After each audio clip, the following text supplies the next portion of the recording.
Hello students. In today's lecture, we are going to see a very important aspect as far as the properties of materials are concerned, and it is called as density of states.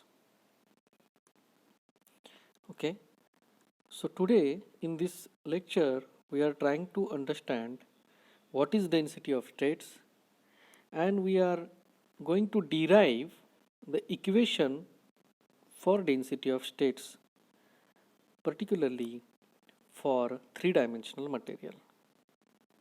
Okay, so before going to the actual definition of density of states, let us try to understand its analogy with density of chairs. So this is just I am taking an example, okay, which you can't found in any of the book, but just for your understanding purpose, I choose this terminology of density of chairs. So in general, you know the definition of density. Okay, so if you want to calculate the density, then you know that what is the mass of that material divided by volume. So what you get is the number is the density. Okay, right? And Archimedes principle is one of the method by which you are also able to calculate the density of the material. Okay, but here we are talking the density of states. Okay, so this is different. This is not the density of the material. Okay, we are talking about the density of states. So if we want to understand what is density of states, let's try to understand a simple example, that is the density of chairs. Okay, so if I say that the density of chairs, and because all of you are familiar with this kind of an example, okay, all of you have an experience to sit in the cinema hall or in the auditorium, okay, where you can observe how the chairs are arranged, right? And also you can think about your classroom, okay, and also you can think about your your personal cabin. Okay, so if you see, then how you will define the density of chairs? So density of chairs is nothing but the number of chairs available for students or audience to sit in the class, okay, or auditorium or cabin per volume of the that hall, right? So how many chairs are available to sit, okay, per unit volume of that hall is called as density of chairs. So for example, if you take a big auditorium, okay, so you can see that the spacing between the two chairs is very less. Hmm? Why? Because we want a large number of audience to sit in the hall, okay, to sit in the hall, okay, or auditorium.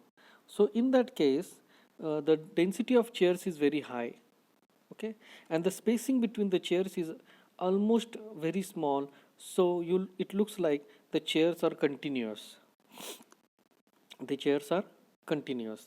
Okay, so you can imagine a big hall or big auditorium is our three-dimensional bulk material. Okay, now we are interested in that because we are well familiar that the classification of nanomaterials depending upon its dimension have four types of classification. So one is three-dimensional material, then two-dimensional material, then one-dimensional material, and zero-dimensional material. Okay, so in general, if we start to reduce the size of the material, will the density of states change? Yes. Okay, how, why it will get changed?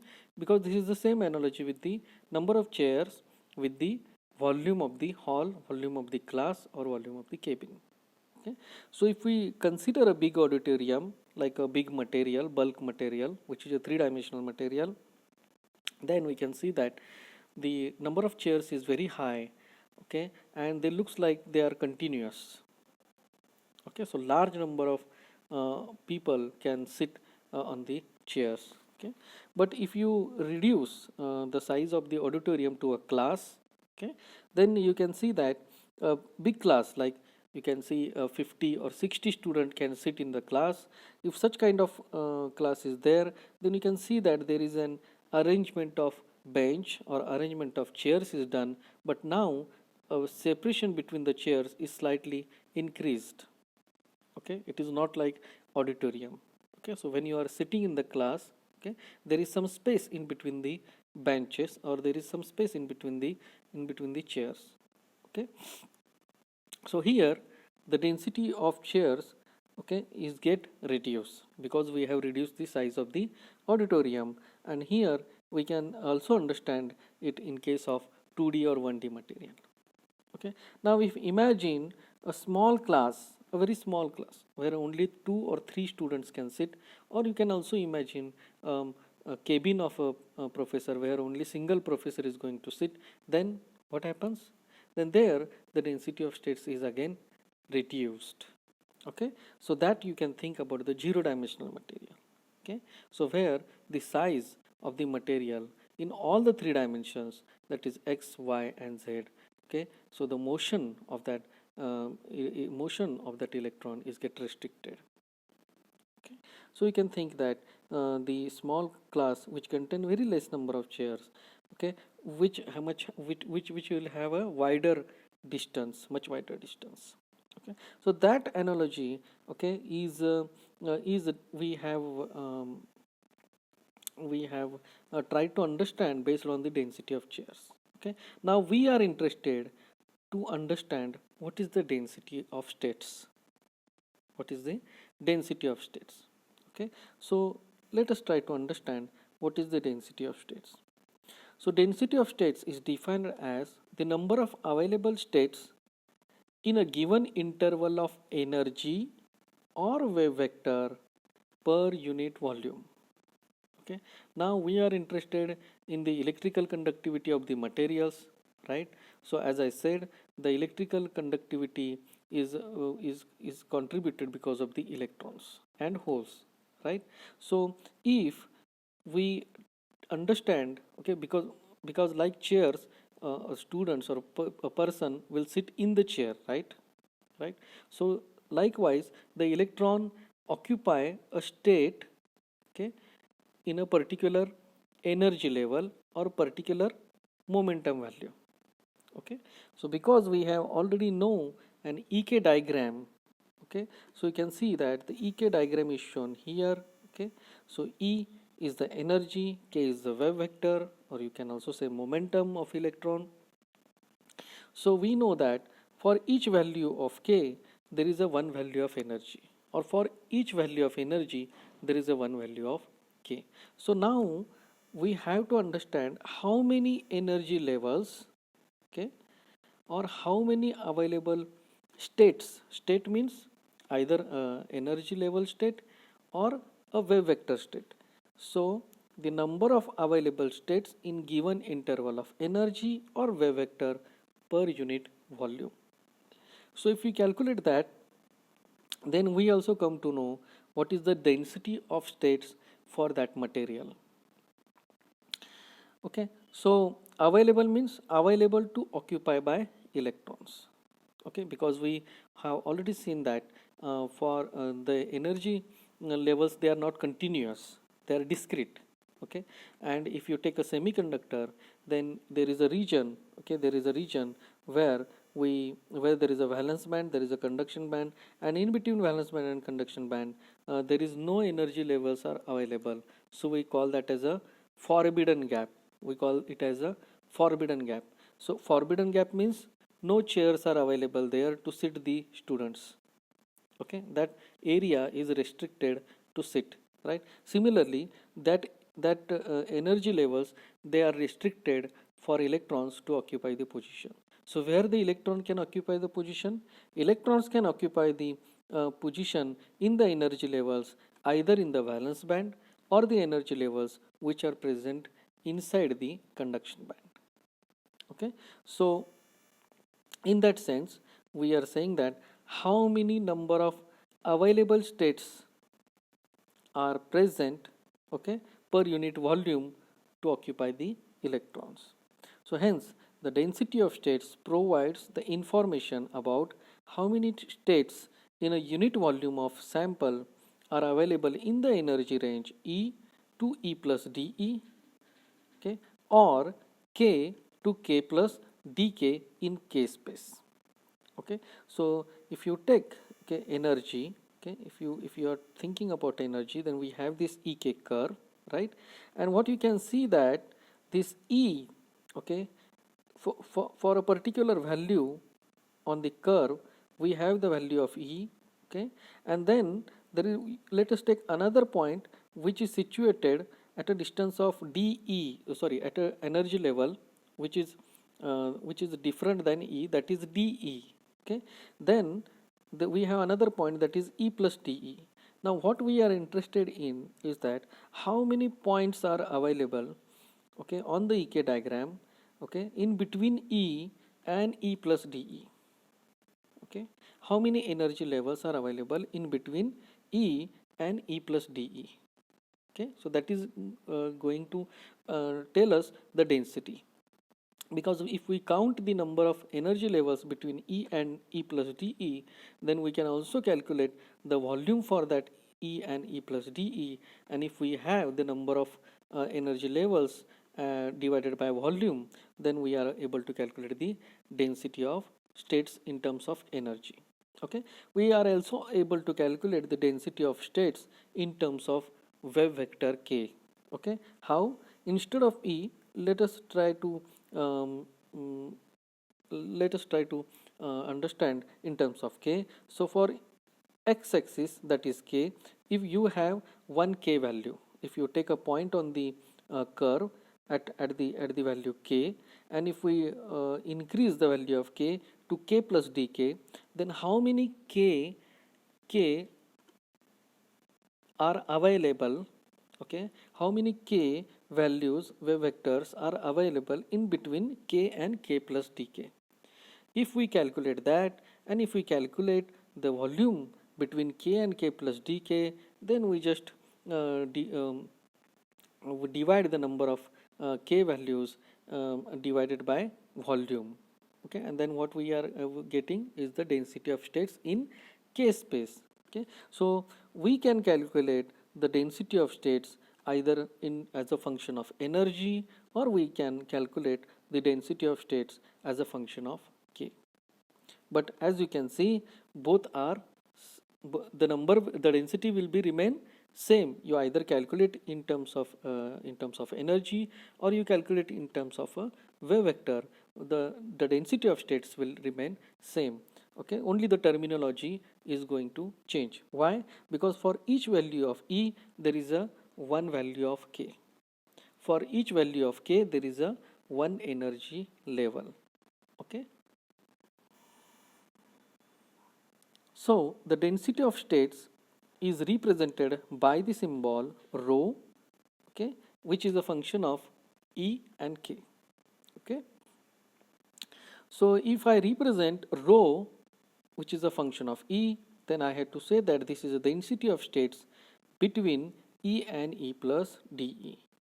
Or if we represent rho of K, okay, so rho here density of state is a function of K, which is equal to density of states between K and K plus dK. Okay, so this is the way that how we are able to calculate the density of states. So the conventional unit for rho is states per cubic meter per electron volt. Okay, okay.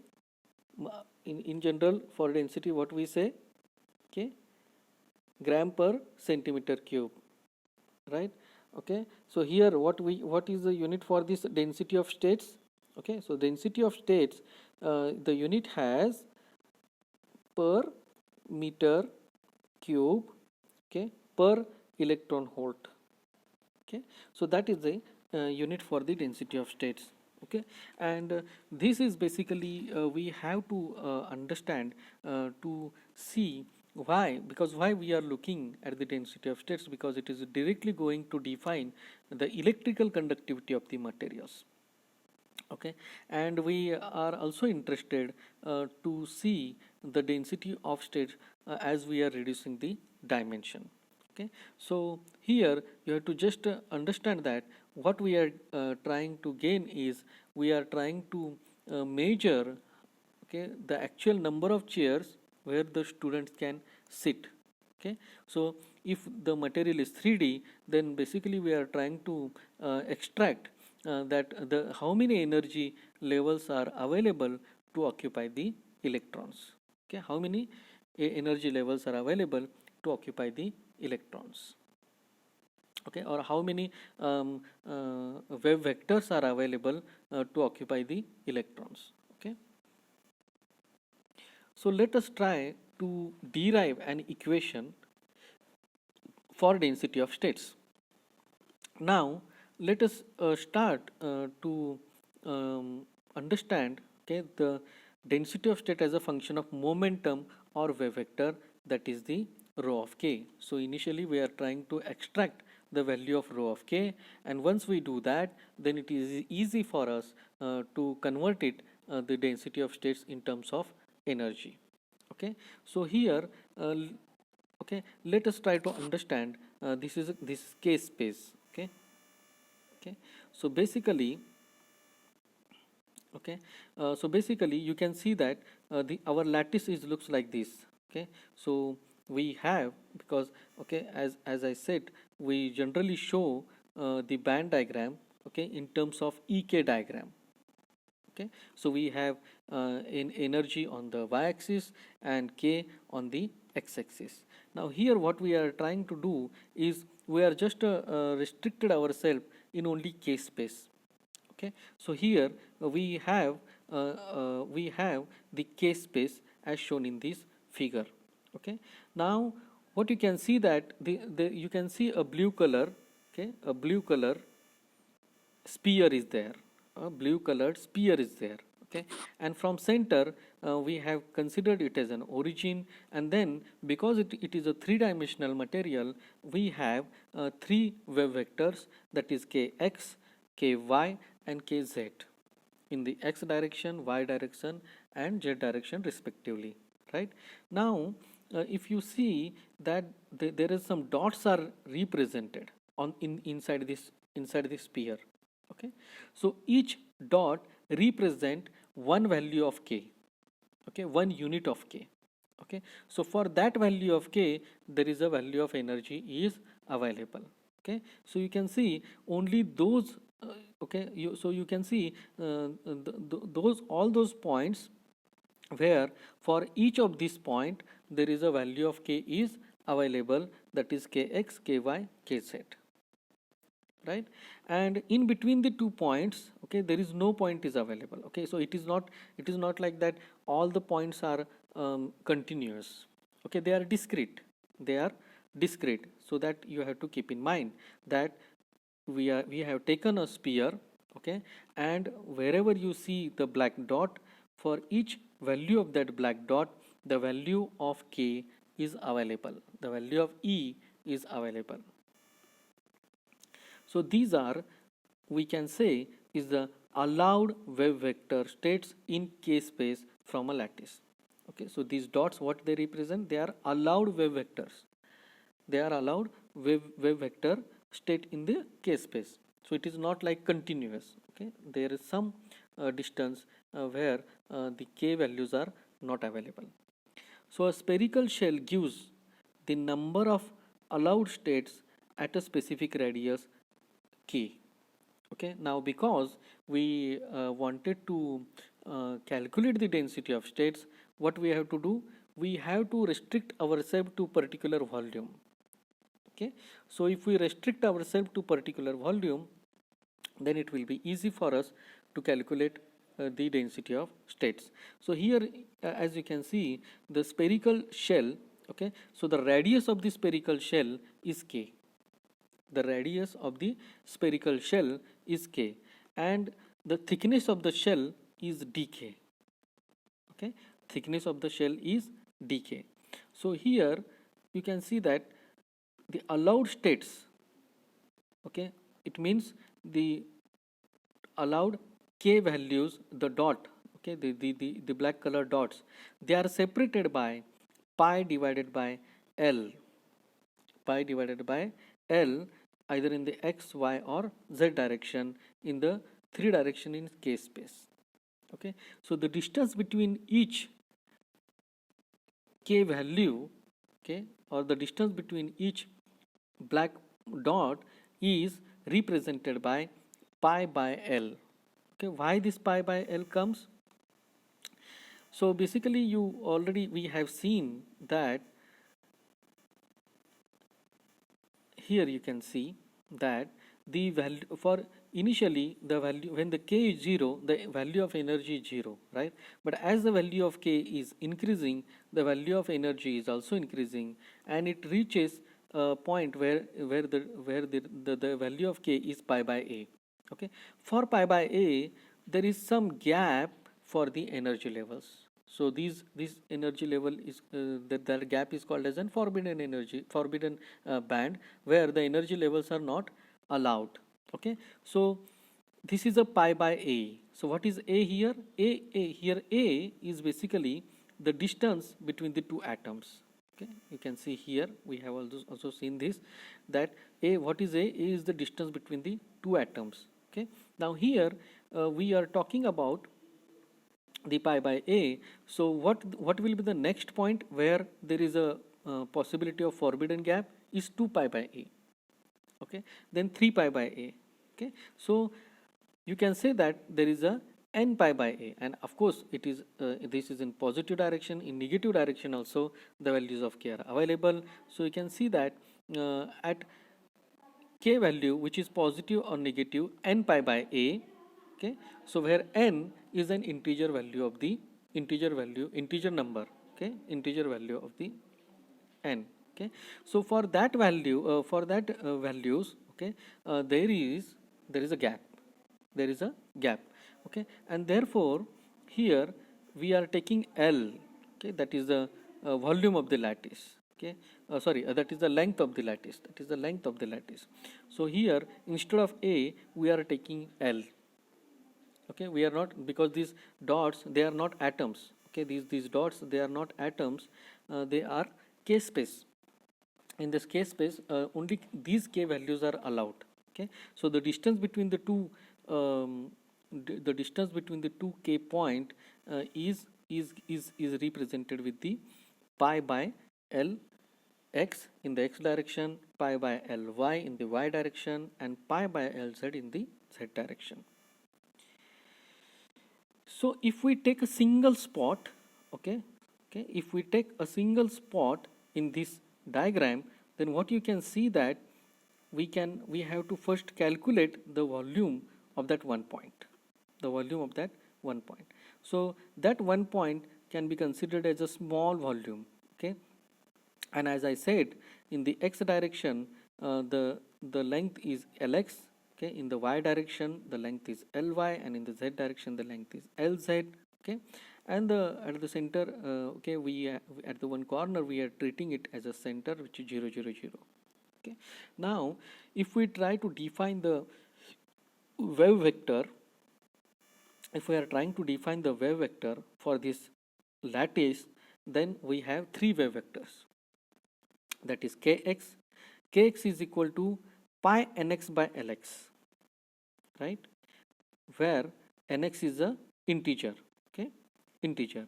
Now ky is pi ny by ly, and kz is pi nz by lz.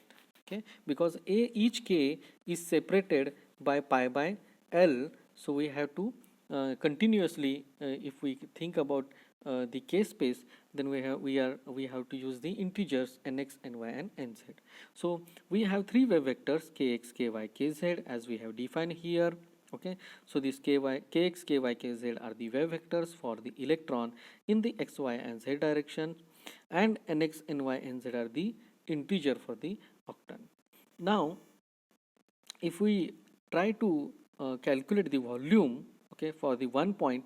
So 1 point is equivalent to volume occupied by one state in the k space, right?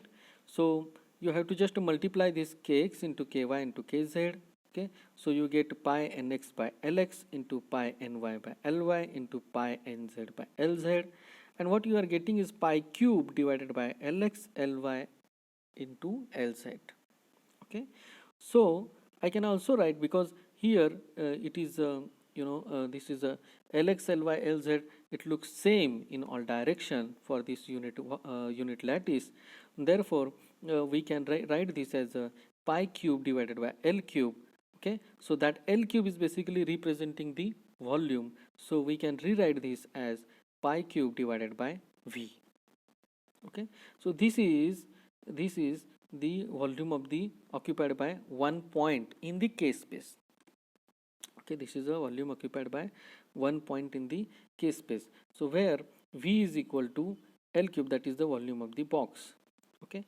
Now what we are interested in, we are interested to find the density of states, okay, in k space, okay? So as I said, the density of state in k space we have to calculate in between k and k plus dk, okay? So we have to calculate the density. We are calculating here, what we are calculating is rho of k, that is the density of states between k and k plus dk, that is what we are calculating, right? So we first calculate the volume for 1 unit. Now we have to calculate the volume between the k and k plus dk, okay? Now here one point you have to keep in mind is that even though it is a sphere, okay, so if we can divide this sphere into 8 equivalent octants, okay, 8 portions, okay, and one portion is called as an octant. So what you can see here, we have restricted ourselves to an octant with positive integers, positive values of kx, positive value of ky, and positive value of kz, okay? So in this case we have restricted ourselves to an octant, okay? We have taken the entire sphere, but what we are trying to calculate is the density of state for a single octant, okay, having a radius k and the thickness is dk. So our intention is to calculate the density of states between k and k plus dk. So we have to find the volume between k and k plus dk.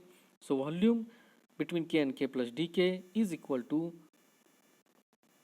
4 pi k square dk, okay, because generally it comes r cube, but here we have k, which is the radius of the sphere, so we are taking k square, and dk we have to multiply it the thickness of the sphere, okay? So it comes 4 pi k square dk, and we are taking 1 by 8 because we have restricted to octant, okay? We don't want the volume of entire sphere, we want just a volume of an octant, volume of an octant having the radius k and thickness dk, okay? Shell thickness is dk. So if that is the case, then the volume between k and k plus dk becomes 1 by 8 into 4 pi k square dk, okay? Now we are interested to find the number of states between k and k plus dk, because once we know the number, then we will just divide it by volume so that we will get the density. So the number of states between k and k plus dk, okay, that is equal to volume between k and k plus dk divided by volume of one state.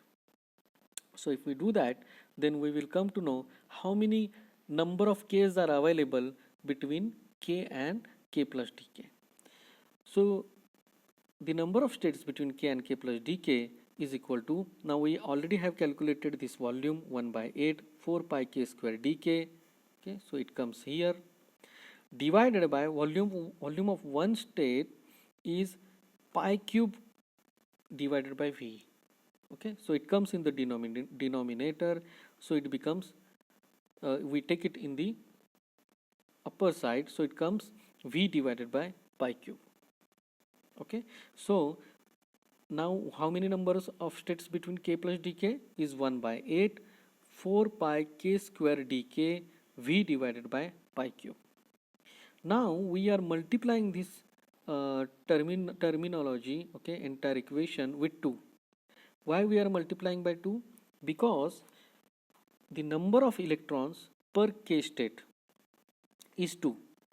Okay, so you know that for each energy level, okay, because there is a Pauli's exclusive principle is there, okay, and Pauli's exclusive principle says that no two electrons can occupy the same quantum state having all the same quantum numbers, right? And here you can see that one quantum number which is never be same, okay, that is the spin quantum number, right? So we have the electron with a spin in the upward direction and another spin in the downward direction, okay. So the two electrons with spin up and spin down can occupy one energy level, okay, and therefore in each state there are two electrons they can occupy, okay. It is something like we have benches where instead of chairs we have benches where two students are allowed to sit on one bench. Two students are allowed to sit on the one bench, okay. So similarly two electrons are allowed to occupy one k state, right, and therefore we that number has to be doubled, okay. So we multiply the number of states between k and k plus dk by 2. So if we do that, okay, then this 8 get cancelled, 4 into 2 8, that 8 in the denominator 8 it get cancelled, and what we are getting is k square dk, and 1 pi is gets cancelled, okay. So 1 pi here is gets cancelled, and what you have is the number of states between k and k plus dk is equal to k square dk V divided by pi square, okay. So this is the number of states available between k and k plus dk. Now if we know the number, then it is easy for us to calculate the density of states between k and k plus dk, okay. So the density of states between k and k plus dk is equal to number of states between k and k plus dk divided by volume, unit volume of material, okay. That is nothing but basically V, okay, that is nothing but the volume V. So if we do that, then the density of states between k and k plus dk can be represented with rho of k, okay. So rho of k dk is equal to, now we already have this k square dk V divided by pi square divided by V. So V get cancelled, and what you are getting is k square divided by pi square into dk, okay. So this is the density of state in the k space, okay. So density of state in the k space, rho of k dk is equal to k square divided by pi square into dk, okay. But it is easy for us because every time you see basically we are representing this ek diagram, okay, and you can see that we are interested in energy value because we are defining the valence band, conduction band, okay, all these energy levels we are defining for us to to get more understanding about the energy levels. So let us calculate the density of states as a function of energy, that is rho of E. So we already have calculated the density of states in terms of k in the k space. Now if by using that we can calculate the density of states as a function of energy, okay. So as I said, for each value of k there is an one value of energy, or for each value of energy there is a one value of k, and therefore the number of states between E and E plus dE should be same with the number of states between k and k plus dk, right? You agree with this, right? Because for each value of E there is a value of k is available, okay, and therefore we can write like this: the number of states between E and E plus dE is equal to number of states between k and k plus dk.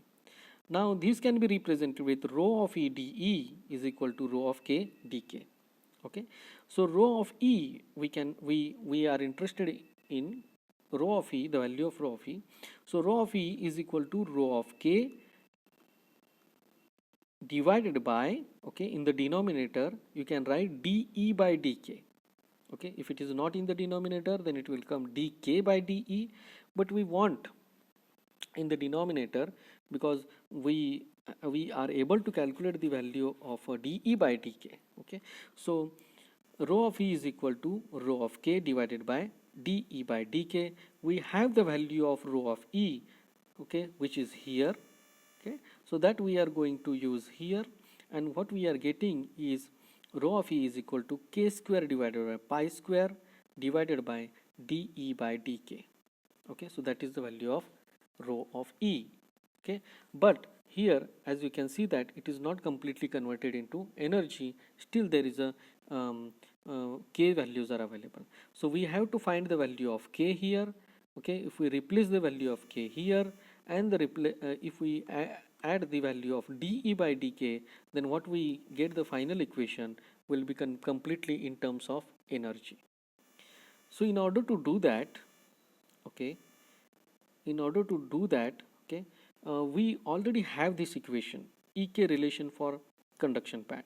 Okay, we already have understood this equation when we are learning this effective mass. So here you can see that we have this equation, okay, for conduction band, that is E is equal to EC plus h cross square k square divided by 2 mc star, where mc star is representing the effective mass of electron in the conduction band, right? And here mv star is representing the effective mass of hole in the valence band. Okay, so that we have already seen. Okay, so by using this equation we are able to calculate the value of k and value of dE by dk. Okay, so we have this equation ek relation for conduction band, which is E is equal to EC plus h cross square k square divided by 2 mc star.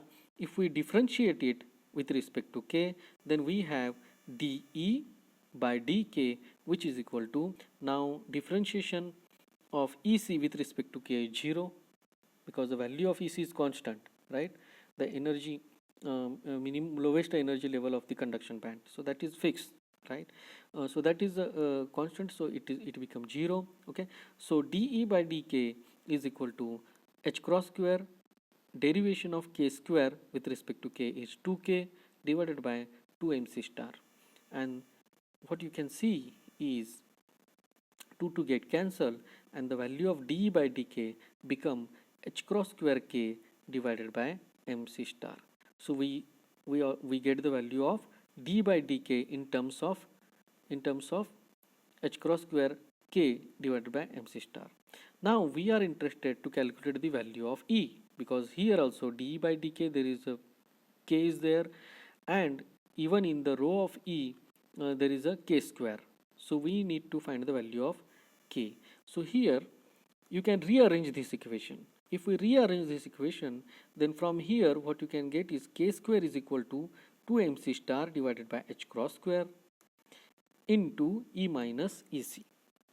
Okay, so k square is equal to 2 mc star divided by h cross square E minus EC, and from here if you calculate k, then you have to take a square root of it, and then you have 2 mc star divided by h cross square raised to 1/2 E minus EC raised to 1/2. We have to use all these values. Okay, and finally what we are getting is rho of k is k square divided by pi square to mc star divided by h cross square k. Okay, we use both these values, and here 1k get cancelled. Okay, here 1k get cancelled, and now you can use this k value. Okay, this k value you can use in this equation. Okay, and therefore if you use that value in this equation, then what you are getting is, okay, so here the blue colored k is shown. Okay, okay, because we are going to insert the value of k, okay, and what the remaining term we have to rearrange. So rho of E is equal to, I can write this as a 1 upon 2 pi square, okay, into 2 mc square divided by h cross square. Okay, you agree with this, right? So I just multiply and divide with 2. Okay, and here in the blue colored, what you can see is we have inserted the value of k, that is 2 mc star divided by h cross square raised to 1 half e minus ec raised to 1 half. This is the value of k, right? Now already we have in the black we already have 2 mc star divided by h cross square, and in the blue we have raised to 1 half. So if we combine these two, then the final equation will be rho of E is equal to 1 upon 2 pi square into 2 mc star divided by h cross square raised to 3 by 2. So 1 plus half is 3 by 2, and E minus EC raised to half. Okay, so this is the equation for the density of states, okay, present between E and E plus DE. Okay, so this is the density of states which are available in between E and E plus DE. Okay, and you can see here, what you can learn from this is that the density sorry what you can learn from this is that the density of states, okay, is independent on the volume of the material.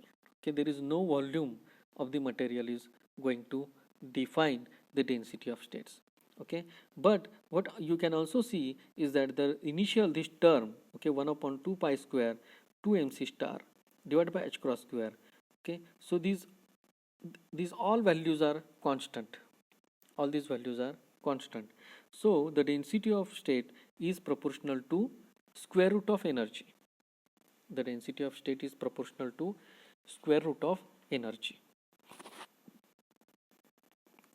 And if you change the material, okay, if you change the material, as we already discussed, the value of mc star will get changed. Okay, so that you have to also take care.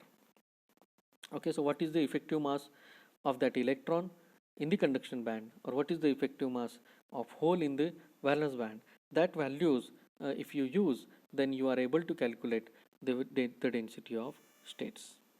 Okay, so if you, okay, so as I said, the density of state is proportional to square root of energy. So if we try to plot the graph of it, then you can see that, okay, so the graph can be shown in both way. Okay, both graphs are same.